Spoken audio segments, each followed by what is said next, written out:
Alright, we got a 357 Magnum. This is a Lever Revolution round, 140 grain, Hornady.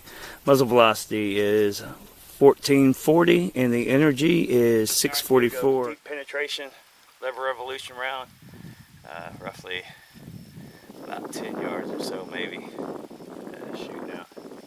So here we go.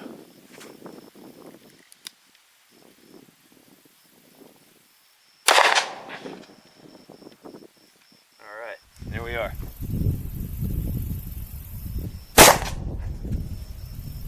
Alright, here we go. We got 5 boards, 2x4s, 2x6s actually. Milled down, they're a little bit less.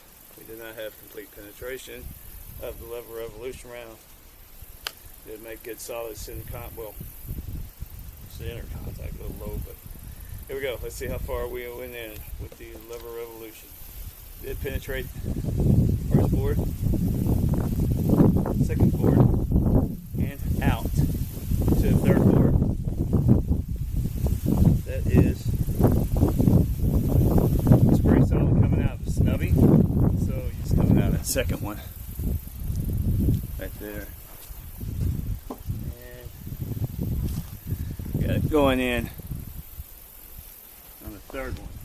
So basically penetrated the third board. That's really good. That's actually a lot more than I thought it would do. So there we go. Lever Revolution round, Hornady, 140 grain. Hitting into 3, the third, 2x6. Thanks for watching.